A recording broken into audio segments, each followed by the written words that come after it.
Day students, ఇవాళ list and tuple data type differences చిన్న ఎగ్జాంపుల్తో చూపిస్తాను.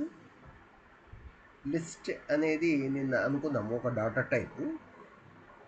It allows to print A list of items అనమాట. These are mutable, అంటే వీటిని change చేసుకోవచ్చు అనమాట. ఫర్ ఎగ్జాంపుల్ ఇక్కడ లిస్ట్ అనేది ఇక్కడ ఉంది, దీంట్లో రమేష్, రాము, సురేష్, అనిత ఉన్నాయి. ఇది ప్రింట్ ఏ లిస్ట్ అంటేనే దీన్ని ఒకసారి రన్ చేసినట్లయితే ఇక్కడ లిస్ట్ ఆఫ్ ఐటమ్స్ అనేవి ప్రింట్ అవుతాయి అన్నమాట. అంటే రాము, సురేష్, అనిత ప్రింట్ అయిపోయింది. అలా కాకుండా we can add one more item to the existing list అనమాట. అంటే లిస్ట్ డాట్ అపెండ్ అని ఇచ్చి ఒక నేమ్ ఏమైనా యాడ్ చేసినట్లయితే ఇక్కడ యాడ్ అయిపోతుంది అనమాట. అంటే వీఆర్ అప్డేటింగ్ ఏ లిస్ట్ అనమాట. అంటే ఈ లిస్ట్ మనకు ఇష్టం వచ్చినట్టు మార్చుకోవచ్చు, అందరిలోంచి ఐటమ్స్ మనం తీసేయచ్చు. ఒకసారి రన్ చేస్తాను, అప్పుడు ఏమవుతుంది, ఇందాక శ్రీనివాస్ అనే తను లేడు ఇక్కడ ఈ లిస్ట్లో, బట్ ఇక్కడ మనకు ఆటోమేటిక్గా యాడ్ అయిపోయింది. అలా కాకుండా టపుల్స్ అంటే ఏంటంటే ఇదే కన్నా టపుల్ అయింటే, అంటే వేరియబుల్ నేమ్ లిస్ట్ ఇచ్చాను, అలా కాకుండా ఇది ఒకవేళ ఇది టపుల్ అనుకోండి, దీంతో టపుల్ అని ఇచ్చాను. అప్పుడు టపుల్ అన్నప్పుడు ఈ బ్రాకెట్ ఉండరాను, ఈ బ్రాకెట్ ఉంటాను అనమాట.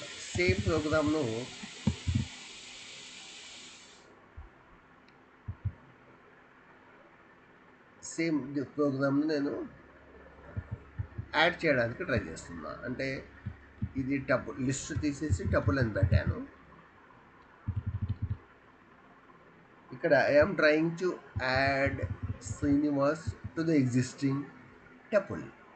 అంటే ఈ టపుల్ను ఇమ్యూటబుల్ అనుకొని ఒక ఐటమ్ను యాడ్ చేస్తున్నాను, ఏ టపుల్ డాట్ ఐటమ్ అని.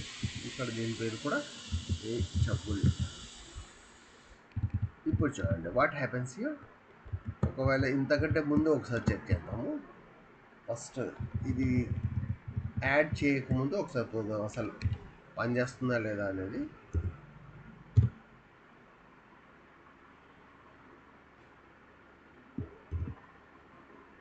ఇక్కడ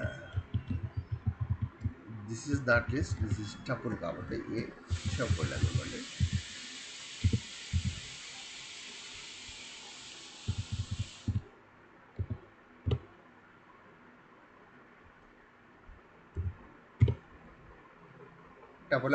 టపుల్ అంటే ఐటమ్ ప్రింట్ అయిపోయింది.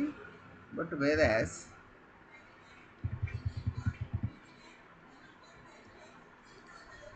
ఇప్పుడు I'm trying to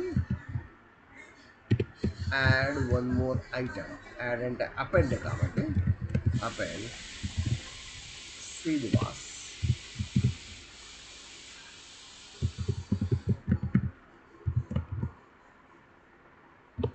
what happens here, print A tuple అన్నాం అనుకోండి. మామూలుగా అయితే శ్రీనివాస్ యాడ్ అయి ప్రింట్ ఇవ్వాల్సి వస్తుంది, అది ఇమ్యూటబుల్ అయితే. కాకపోతే టపుల్ అనేది ఇమ్యూటబుల్ కాబట్టి ఇమ్యూటబుల్ అయితే యాడ్ అవుతుంది. ఇమ్యూటబుల్ అంటే టపుల్ అనేది ఇమ్యూటబుల్ అంటే you cannot change the items అన్నమాట. ఒకసారి దీన్ని రన్ చేసి చూస్తాను. ఇక్కడ యాట్రిబ్యూట్ ఎర్రర్ వస్తుంది. యాట్రిబ్యూట్ ఎర్రర్ అంటే ఏంటంటే we cannot modify అన్నమాట. అంటే this shows that tuple is immutable.